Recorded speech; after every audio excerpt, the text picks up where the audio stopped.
My name is Beth Ditto, and we are in Selfridges in the personal, what is it called? The personal shopping section, talking about the clothing line that I just made.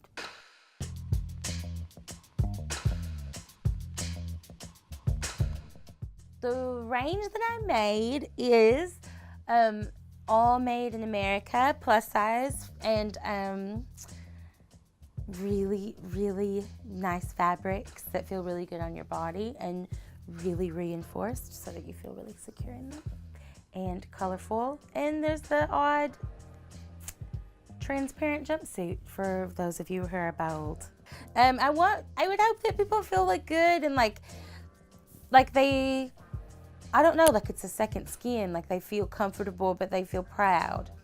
And not necessarily like they have to be this sexed up person or like this quote unquote like voluptuous curvy person, but like just like stylish and good and like positive and like maybe even creative.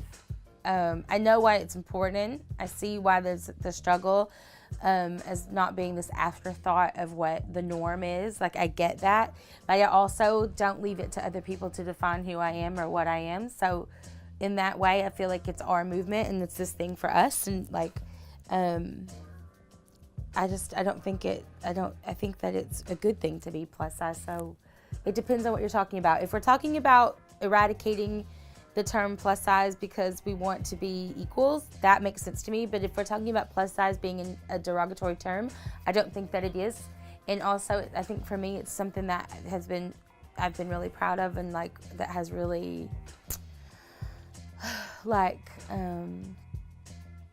I think it's really made me who I am today.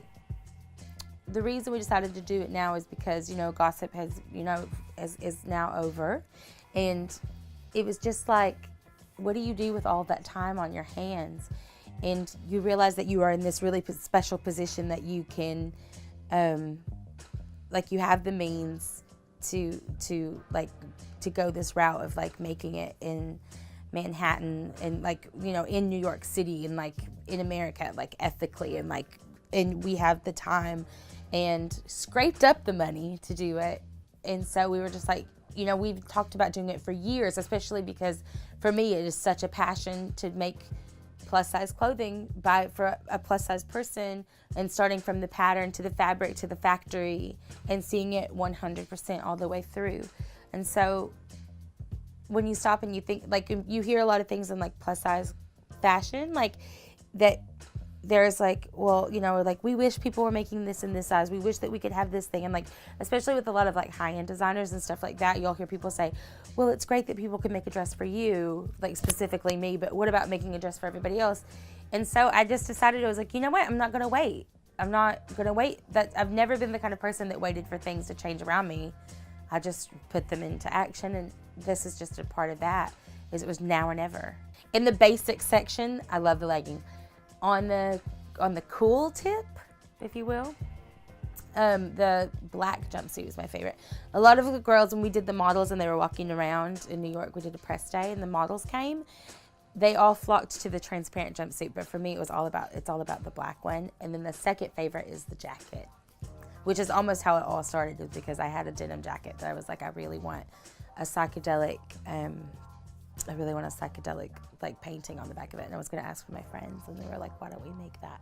I think acceptance, and also like realizing that no matter what it is and no matter what your body size or body shape, that the picture in the book or what you see on the rack or like what you when you see on the hanger, like that's not really what it's going to look like on your body. So be open to it being different, and that being a good thing. Also, the idea that flattering isn't really the point all the time, and that that beauty is really relative, and just to open your mind, I think, is such a big deal. Accepting yourself, go easy on yourself, and know that you're the norm. Actually, I think that's one of the biggest things, is that you're the norm. You're the most normal out of it, out of all of the representations you see, and that all of the people you see on the sidewalk every day or walking past you are probably struggling with the exact same issues. I love any John Waters character, any Miss Piggy for sure, because she is not trendy at all, but somehow manages to change with the times. She's so you can't date Miss Piggy. David Bowie for sure was one of the biggest ones for me. God, I mean, there are so many. Like, everything I look at, I love so much. But yeah, I don't know. And there are so many. Priscilla Presley, Mary Tyler Moore. Like, I love everything. I wear a lot of really big nightgowns. I love a nightgown. Oh, I know what my mom was thinking all those years. I wear a lot of, really huge. Like, I like to buy them in like 4 sizes too big so that they like come to here. And I'm short, so it works out really well. I wear a lot of loose fitting things around the house. I love it. Never wear shoes, ever. Like, my wife is always like, you're outside with no shoes on. I won't even notice. You can take a girl out of the country. Can't take the country out of the girl. My car. I bought it in 2008, my 2008 Toyota RAV4 that looks like a mom car, and I love it. And I've never regretted it. I love it so much. It's really hard to have one without the other. Even when you have someone who's anti-fashion, it ends up becoming a fashion. It ends up becoming a style or like iconic.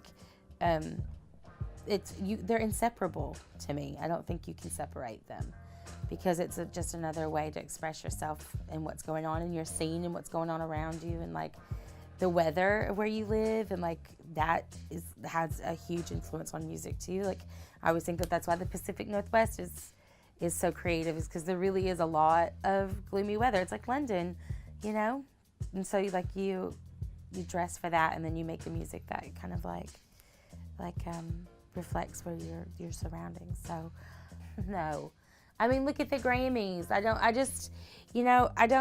wouldn't say that. I would say that it depends on what you're talking about. Like, I don't think you can put them like straight down the middle. But I mean, what I can say is I definitely enjoy fashion industry more. I do. And I think that's because there are more women and more gay men in it, and it makes it more fun. And it's not always about business, so that makes it a lot more fun for me. Well, it definitely gives you a reason to dress up, doesn't it? Like, maybe you're not going to dress the same. You're like, oh, today's grocery store trip is going to be just like, I'm going to look incredibly wild. Some people do, which I love. I love people who really get married to a look and stay there. It's my favorite part of the day. It's like, if I'm wearing sweats and I'm walking around the house, then I'm probably not in the best of spirits. But the favorite part of the day is putting together the look. I love it. I'm doing a solo record now, and I can't wait. Yeah, I feel like a grown woman. I'm turning 35 tomorrow. There's big plans in the works, and it's just been a big year, and I cannot wait.